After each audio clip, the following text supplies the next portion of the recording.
In the small hours of May 17th, 2024, a mother of four was about to send the last text message anyone would ever receive from her.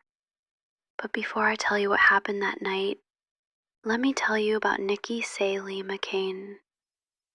Nikki wasn't just a name in a police report.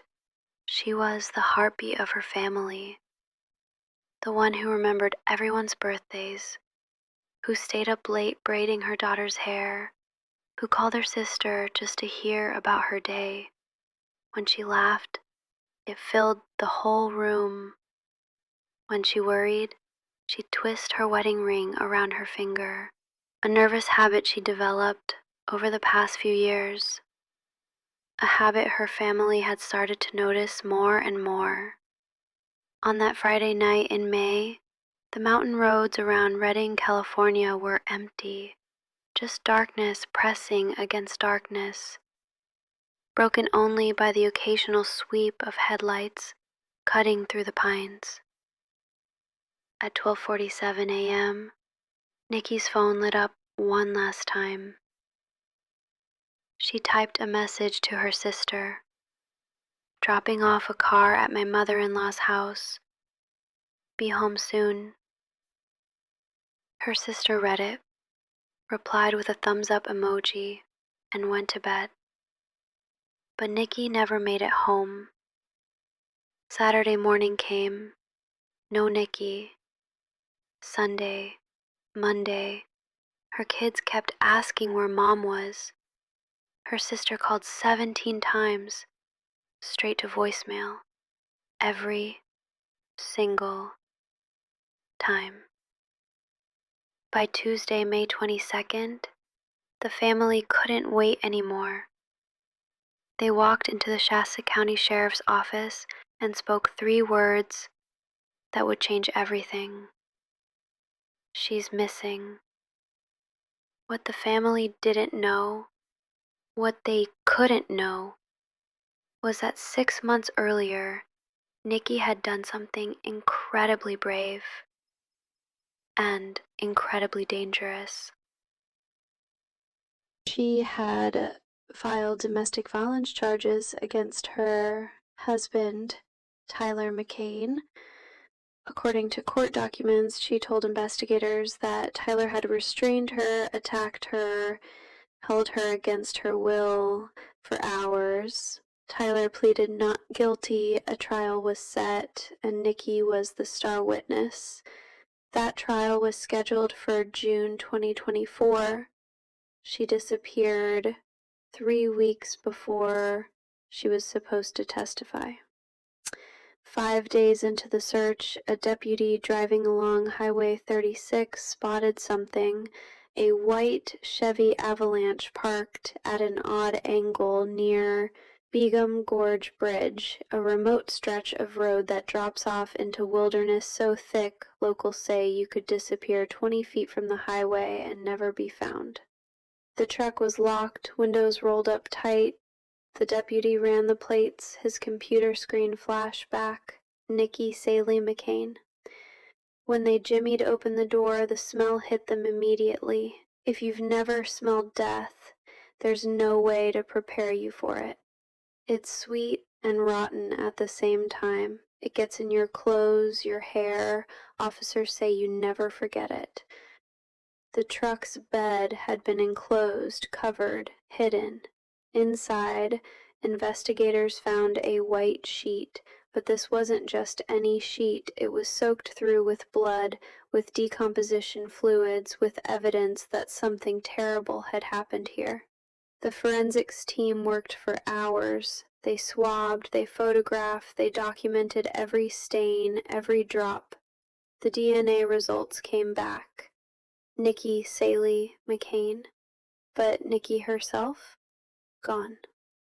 No body, no purse, no phone, just blood and silence. Here's where the story takes a turn that even seasoned detectives didn't see coming. Remember Tyler McCain, Nikki's husband? The one she was about to testify against? Well, after Nikki disappeared, He did something interesting. He appeared on local news. He cried on camera. He stood with Nikki's family at vigils, holding a candle, tears streaming down his face. He posted on social media about his missing angel. But investigators weren't watching his public performance. They were watching his house. Search warrants were served, and what they found inside painted a very different picture. Illegal firearms, multiple weapons Tyler wasn't supposed to have, forged documents with Nikki's signature, and then, buried in a pile of partially burned trash in the backyard, a driver's license. Nikki's driver's license. Half melted, but still readable. 3 weeks into the investigation, a confidential informant contacted detectives. This person, whose identity remains protected to this day, said Tyler had confessed, not in vague terms, not in metaphors. He told them he killed Nikki on May 18th, the day after her last text. He described it, where, how, why, but he never said where he put her body. Search teams combed the wilderness between Shasta and Tehama counties. They used cadaver dogs, helicopters, ground-penetrating radar. The terrain out there is unforgiving. Steep ravines, dense forest, places where the earth could swallow secrets and keep them forever. They found nothing. And here's the part that will make your blood run cold. Without Nikki there to testify, the domestic violence charges against Tyler were dismissed. Not because he was innocent, but because the only witness who could speak to what he'd done to her had been silenced. Think about that for a moment. Nikki knew the risks. She knew what Tyler was capable of. She'd lived it, survived it, reported it. But she was willing to stand up in court anyway, to look him in the eye and tell the truth. She never got that chance. Today, as I record this, Nikki Saelee-McCain has been missing for months. Her 4 children still ask when Mommy is coming home. Her sister still checks her phone, hoping for one more text. Her mother still sets a place for her at Sunday dinner. Tyler McCain was arrested on the weapons charges and later for Nikki's murder, despite her body never being found. But for her family, there's no closure. Not really. Not without Nikki. Somewhere in those California mountains, among the pines and the shadows, is a mother who never made it home. A woman whose last act of courage was agreeing to speak truth to power. And maybe, just maybe, someone listening to this knows something, saw something, heard something. If you have any information about what happened to Nikki Saelee-McCain, please contact the Shasta County Sheriff's Office. Her children deserve answers. Her family deserves peace. And Nikki deserves to come home. Because every missing person is more than just a case file. They're someone's everything.